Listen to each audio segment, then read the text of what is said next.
Seja bem-vindo, então, ao segundo dia da nossa Tricologia Week, que é um evento que a gente já está na 5ª edição. E hoje nós iremos falar um pouquinho mais sobre tricologia em si, sobre tratamentos, sobre abordagens que eu não falei ontem. Ontem eu falei um pouquinho da minha trajetória profissional, como que ocorreu, né, quais foram os passos que eu segui para poder trilhar o caminho da medicina. E hoje eu quero falar para vocês um pouquinho então sobre condutas perigosas em tricologia.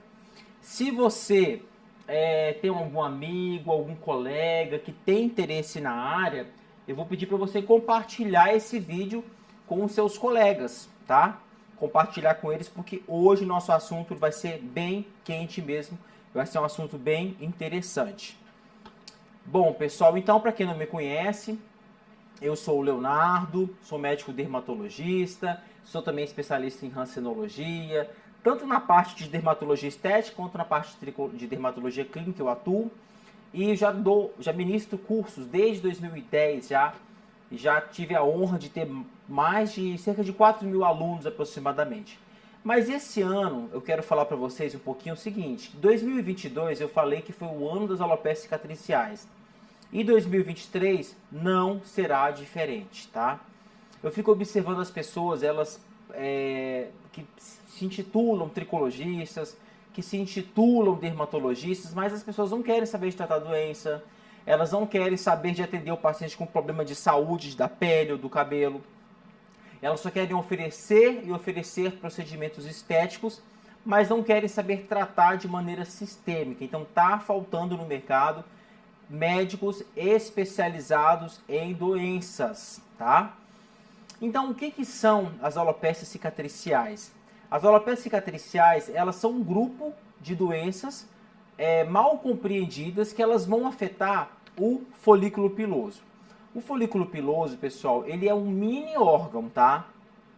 É um mini órgão. Então, o folículo piloso é uma estrutura muito importante. Por que é um mini órgão, Leonardo?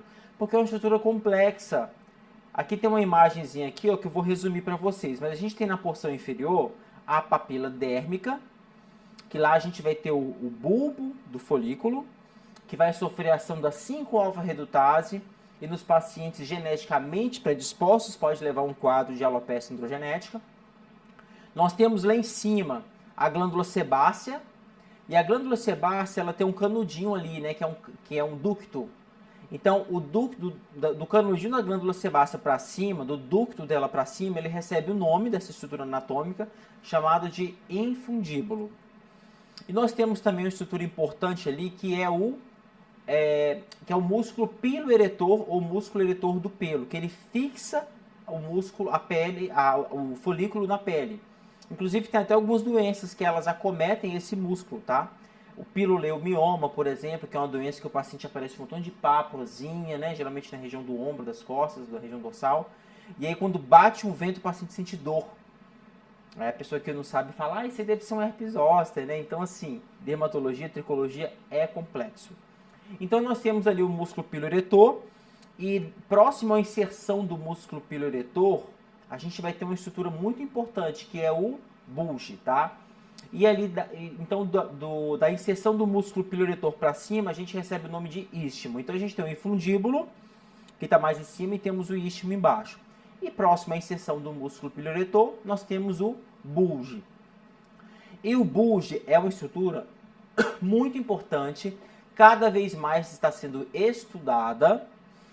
Por quê? Que quando você tem um quadro de inflamação, o infiltrado inflamatório ao redor do bulge ali, entre o infundíbulo e o istmo, você pode estar diante de um quadro de uma alopécia cicatricial, que vai ser uma alopécia permanente. Por que permanente, Leonardo? Porque o paciente ele vai deixar de produzir aquelas células totipotentes, aquelas células que vão se diferenciar, e o crescimento do paciente, o crescimento do cabelo do paciente cessa.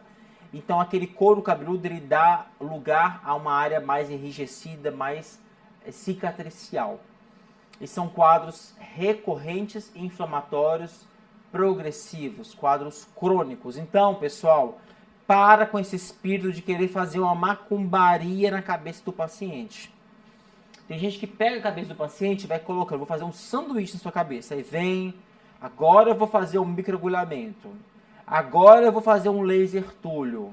Agora eu vou colocar um fio de PDO. E para finalizar eu vou fazer não sei o que.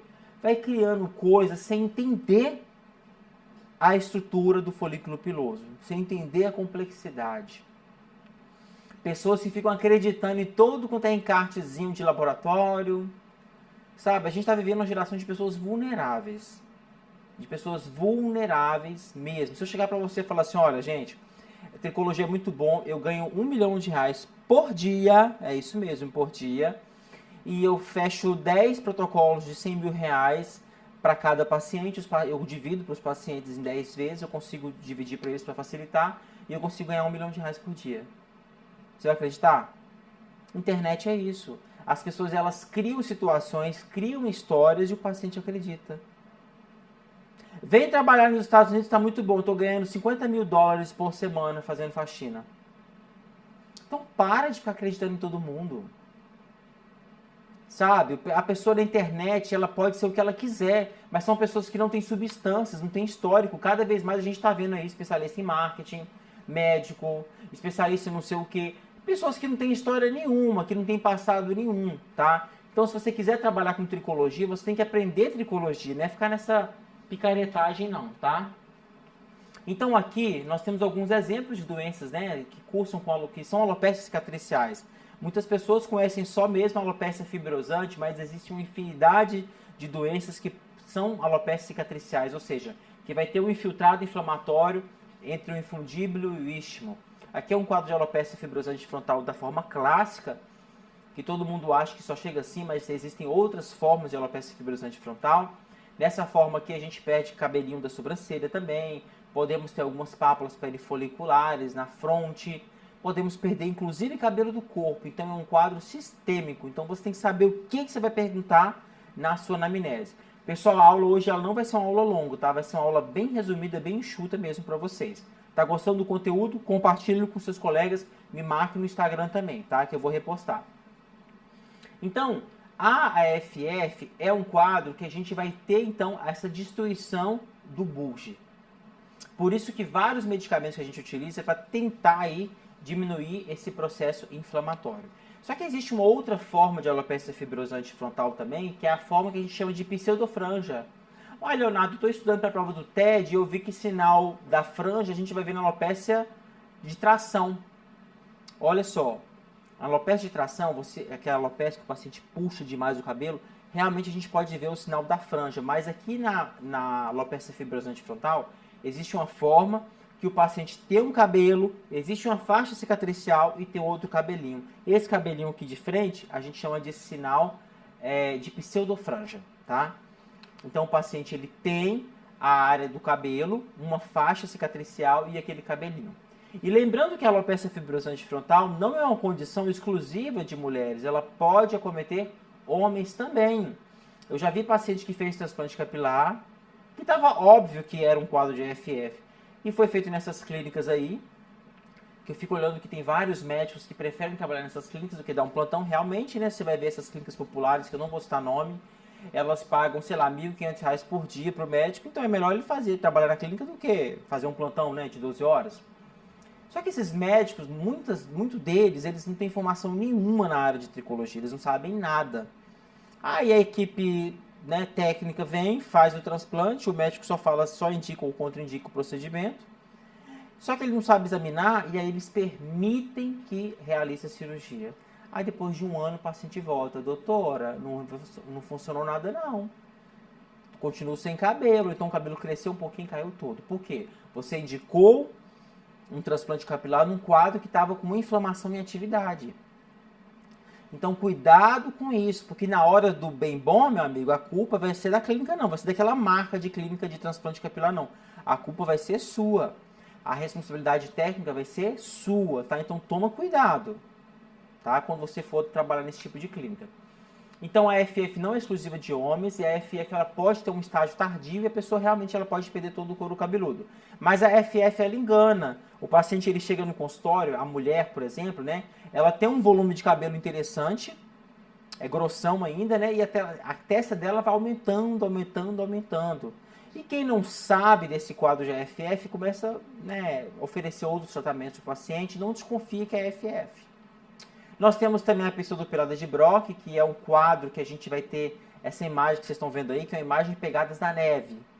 Sabe quando você viaja, não sei se vocês já foram já para os Estados Unidos na época do inverno, ou Canadá, você vai andando, né, com a sua bota lá, faz aqueles buracos, então chama lesões em pegadas de neve, como se fossem esses buracos aí, tá? Que é um quadro cicatricial também. Nós temos a alopecia cicatricial centrífuga central, que também é um quadro de alopecia cicatricial linfocítica, e ela pode ter também uma relação tanto com a parte genética também, quanto o uso de chapinhas, de secadores também, que pode desencadear esse quadro, que ele vai de dentro para fora, tá? E nós temos a FAPD, que cada vez mais está aumentando, que é como se fosse um mix de um quadro de líquen plano pilar com alopecia androgenética, ou uma FF com alopecia androgenética. Só que é um quadro que a gente vai ter a rarefação de cabelo na área androgênica. Então é um quadro que engana muito. Eu estou cansado de ver pacientes vindo até mim que trataram durante anos, gastaram fortunas em clínicas e o quadro era de FAPD, não tinha nada de androgenética. Então cuidado com esse quadro, que pode acometer homens também, tá? Que pode acometer homens também. Não é um quadro só de mulher, a FF, tá? Perdão, a FAPD. Em mulheres também a gente vai ter aquela rarefação, especialmente na região de cima aqui, poupando a linha frontal, diferente de uma alopecia fibrosante frontal, por exemplo. Na tricoscopia a gente vai ver ali uma leve descamação peripilar, não é uma coisa muito proeminente, e podemos ver pontos de politriquia, que é fruto daquele processo inflamatório. Eu falo que é como se fosse um tsunami inflamatório assim, e ele vai recrutando os folículos tudo para um lado só e dá esse efeito, tá? Então, será que vai ser honesto eu indicar um monte de coisa para uma paciente dessa aí? Será que isso é honesto? Então, pessoal, gosto de dormir tranquilo. Eu gosto de indicar aquilo que realmente funciona, aquilo que vai dar um efeito para o meu paciente, tá? Então, o que você vai fazer diante de um quadro clínico desse aqui? Um paciente chegou para você com várias pápulazinhas no rosto, né? A pele toda, né, grossa que ela reclama, e essa dermatoscopia aí, com esse quadro de descamação peripilar. O que você indicaria para uma paciente dessa, né? Um fio de PDO, um laser túlio, um PRP, um microagulhamento robótico? E aí, quais serão as melhores opções para essa paciente que chegou para você no seu consultório? E aqui, uma paciente chegou assim também com essas áreas de rarefação de cabelo e com essas manchinhas no rosto, né? A pessoa não sabe, ela acha que é alergia. Isso é uma alergia. O que você vai indicar? Vai indicar uma loratadina para essa paciente? Vai indicar um laser fotona, um peeling químico, uma baciloscopia ou um TSH ultrassensível? Olha só essa orelha infiltrada, pessoal. Então, assim, hoje a gente está vivendo um mundo de pessoas extremamente vulneráveis. Se você fala com um paciente que tem que fazer 10 sessões de fotona, ele vai fazer. Mas será que não seria mais interessante você fechar um diagnóstico do paciente primeiro? Fazer um tratamento sistêmico correto antes de você indicar isso? E se lá na frente o paciente tiver alguma complicação? E se lá na frente o paciente bater na porta e falar assim, doutor, olha, eu fiz os procedimentos, mas não adiantou nada. Eu quero o dinheiro de volta. Então, uma hora, pessoal, a casa cai. A gente tem que ter um crescimento sustentável, tá? O que você acha desse tipo de tratamento aqui para uma paciente? Você acha que é legal indicar? Que tem gente que quanto mais coloca coisa na cabeça da pessoa, acha que é melhor. Olha que legal. Você acha que seria interessante? Você submeteria, sabendo da complexidade do folículo piloso? Você acha que seria interessante eu indicar um monte de fio para tratar um quadro de alopecia? Faz sentido isso para você?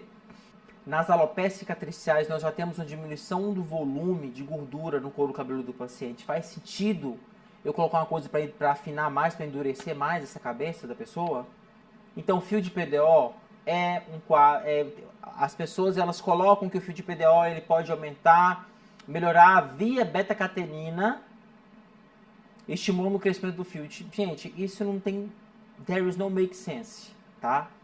Isso é tudo in vitro que as pessoas fazem estudos, e isso na vida real não tem sentido. Fio de PDO, fio de nylon, essa técnica temporal lift que o pessoal coloca, todas elas podem provocar um quadro de alopecia fibrosante frontal ou até um eflúvio localizado também na região, tá? Então, tudo isso já está descrito na literatura, essa tração excessiva do fio, uma redução do fluxo sanguíneo local também pela colocação do fio, um trauma direto no folículo piloso quando vai fazer a implantação, e até quadros infecciosos, todos eles podem cursar com queda de cabelo. Isso aqui foi uma aluna minha do Fellow de Tricologia, que ela fez esse trabalho que eu orientei, uma paciente minha, que ela foi submetida a um fio de PDO para a técnica temporal lift aí, para poder dar uma levantada na sobrancelha, no rosto. A gente estava viajando para fora do país e ela foi no encanto do Instagram. Cuidado com os encantos do Instagram, sabe? Aquelas pessoas que elas são assim persuasivas e elas vão lançando, sabe? Gente, cuidado com isso. Sabe, a maneira mais fácil de você fazer uma especialização é entrando no seu Instagram. É só você mudar o seu perfil. É o local que mais tem experts, que mais tem mentores. A pessoa não tem passado nenhum, ela vira um mentor. Ela vira um expert. E outros nomes, né, que eu nem sei qual que é, nem lembro mais. Então, cuidado com isso. A medicina não é brincadeira. Essa paciente ela foi para a UTI. Gastou uma fortuna. Na UTI gastou uma fortuna comigo também, para poder tratar. E a gente teve que fazer o quê? Teve que operar essa paciente. Teve que tratar clinicamente e teve que operar. Então, você quer fazer o procedimento? Faça, mas aprenda a tratar também. Quem pariu o Matheus, que balance. Hoje a minha sogra foi embora. E aí eu falei com ela, coitada, ela ficou desde o dia que meu filho nasceu, né? O Henrico nasceu. E aí eu falei assim, meu bem, falei com minha esposa, quem pariu o Matheus, que balança. Então tá na hora da gente poder assumir. Então você tem que assumir o governo da sua vida. Para com esse espírito de ficar caçando formulazinha de laboratório. Formulazinha que a farmacêutica sentou e começou a escrever. Essa combinação disso com disso vai ser bom. E você fica seguindo esses encartes. Seguindo encarte dessas farmácias de produtos injetáveis. Eu fui ver um encarte esses dias, estava assim, ó, soro contra ansiedade. Eu vou lá fazer um soro. Eu não sou contra soro não, tá, pessoal? Eu sou contra a maneira como é vendido por alguns médicos. Porque a farmácia pode escrever soro anti-ansiedade. Agora, se você faz um paciente e a ansiedade dele não melhora, eu falo assim, doutor, olha, eu paguei pelo soro da ansiedade e não melhorei não. E aí? Então, cuidado com isso. Cuidado com essa coisa de ficar oferecendo procedimentos, oferecendo técnicas que não vão ter resultado no seu paciente. Uma hora a casa cai. Tem coisa que não é sustentável. Não é sustentável. A paciente ela evoluiu bem, está ótima, sumiu, né? Todas as lesões foram tiradas, mas como que a gente pode abordar um quadro assim, de uma infecção dessa natureza, né? Que a gente vê um boom hoje de pacientes, né? Que fazem uso, né? Que fazem uso dessas técnicas aí. Então, assim, eu gosto muito da colchicina quando a gente tem esse quadro inflamatório aí. Esse quadro de fibrose que foi feito nessa região, a colchicina ela diminui esses fibroblastos. Então, a colchicina eu acho bem interessante. Gosto de entrar também com a doxiciclina devido à atividade anti-inflamatória que ela tem, diminui a interleucina 1. Eventualmente, a gente passa para o paciente também a clindamicina em quadros de infecções mais refratárias, associado ao moxifloxacina e até a rifampicina, o nome comercial Rifaldin. A gente faz um esquema terapêutico para diminuir esse quadro inflamatório. Quando tem um quadro de inflamação, de pus, né, com muitos neutrófilos, a gente já entra com a dapsona, porque ela tem essa atividade antineutrofílica também. E melhora bastante. Lembrando que sempre que a gente for passar dapsona, a gente tem que lançar a mão aí de uma vitamina E, de um ácido fólico com ferro também, né, com sulfato ferroso, para evitar a anemia hemolítica. Então, assim, existem recursos para você poder tratar o seu paciente com quadros de infecções, quadros de foliculites e as centenas de doenças na tricologia que nós temos, tá? Microagulhamento e cabelo, tem alguma evidência? Como é que é? Microagulhamento ele é bastante utilizado, mas eu vejo que pessoas mal indicam ele. Você imagina, a gente usa para face, né? O que ele faz no rosto? Ele perfura a epiderme sem remover. Então ele faz aquele monte de furinho vai estimular a produção de fatores de crescimento, vai melhorar também as manchas do paciente, melhorar a pele, a estrutura da pele, é muito interessante. E vai produzir colágeno também. Agora, você fala comigo uma coisa, imagina um paciente com alopecia fibrosante frontal, que já tem aquele couro cabeludo rígido, ou um paciente com FAPD, que já tem aquele quadro de tricodina, daquele desconforto, você fazer um trauma para deixar a pele mais dura. Você acha que tem sentido isso, pessoal? Então tem gente que tem um espírito de ficar... Agora eu vou colocar o mergulhamento. Agora eu vou colocar um ultraformer na cabeça. Agora eu vou colocar um fotona e vou finalizar com um Ravien. E vou te dar 10 sessões de meso gratuita. Gente, tem situação que piora muito mais. Isso aqui é um quadro, por exemplo, que vai piorar. Se você fizer num quadro cicatricial, vai piorar. Então, os resultados eles são variáveis por conta dos estudos, que realmente eles não têm um padrão. Ele ajuda como terapia coadjuvante na alopecia androgenética. A profundidade também é muito variável, que varia de 0,5 a 2,5. A periodicidade, a frequência com que é feito também é muito variável, que pode ser de uma vez por semana até uma vez ao mês. Não tem muitos efeitos adversos relatados, só que é o seguinte, se você fizer num paciente com FAPD, por exemplo, a FAPD a gente sabe que alguns autores concordam que ela faz parte do espectro do líquen plano. E o líquen plano ele tem um quê? Tem um fenômeno de Koebner, então o trauma pode piorar as lesões. Ou seja, você fazendo um paciente que tem um quadro desse aí, pode ser que piore, o cabelo do paciente caia. Tá? Então cuidado com esse tipo de indicação. E aqui, ultrassom focado de alta densidade. Vou fazer um ultraforme no couro cabeludo do meu paciente. Ah, porque eu vi lá no Incas, em Paris. Ah, eu vi lá não sei aonde. Olha só a quantidade de evidências científicas que tem disso. Gente, a pessoa ela compra aparelho caro e ela dá um jeito de poder oferecer para o paciente poder gastar. Leonardo, você está falando que a gente não tem que ganhar dinheiro? Não, de jeito nenhum. Você pode continuar fazendo seus procedimentos com moderação e fazendo os procedimentos com ética. Agora, custa você fazer o tratamento correto do paciente? Porque às vezes você tem que entrar com o paciente, por exemplo, com antibiótico, você tem que entrar com um tratamento com um inibidor da JAK, ou você vai ter que entrar com algum anti-TNF, sabe, para esse paciente. Então, assim, o pessoal vai indicando coisas sem saber o motivo, ou então eles acreditam em encarte de laboratório, encarte da indústria. E hoje, pessoal, vou falar para vocês uma coisa, é desanimador quando você vai no congresso, porque 100% é patrocinado, é extremamente patrocinado, coisas que não entravam em congressos há uns anos atrás, hoje entram tranquilamente, é só pagar. Então a gente vê aquele monte de tecnologia, falsa tecnologia, tem tecnologias excelentes, mas tecnologias também que não adiantam nada, produtos injetáveis que não adiantam nada, estão sendo vendidos nos congressos por quê? Estão ganhando espaço porque estão pagando. Sabe quanto custa um standzinho pequeno no congresso de dermatologia aqui no Brasil, por exemplo? 300, 400 mil reais. Então isso, pessoal, no final quem paga sabe quem é? Eu e você. Então cuidado com aquilo que você está indicando, tá, para o seu paciente, porque então senão vai criar uma frustração, porque na hora de ter um problema, de não funcionar, o paciente não vai reclamar lá no laboratório que você comprou, ele vai reclamar com você, e um paciente satisfeito ele conta para 5, agora um insatisfeito, ele conta para 10, para 20 ou até para muito mais, ele pode postar na internet, que achou horroroso você, que fez tratamentos com você e não adiantou nada. Hoje as pessoas elas procuram muito pelos reviews também, né? Pelas avaliações. Agora, o ultrassom já é antigo, o uso de ultrassom para couro cabeludo, naquele paciente com alopecia androgenética, mais recente, né, que você faz um ultrassom daqueles bem baratinhos mesmo, para aumentar a circulação sanguínea associado com as medicações, tá? Eu coloquei aqui qualquer marca mesmo, aqui que não tem conflito de interesse com marca nenhuma, mas só coloquei só para citar para vocês que isso é descrito. O laser Thulium também, ele tem sido cada vez mais usado, a gente vê aí nas mídias sociais, né, o pessoal postando marcas, né, de laser Thulium e aplicando no couro cabeludo com o objetivo de melhorar a calvície.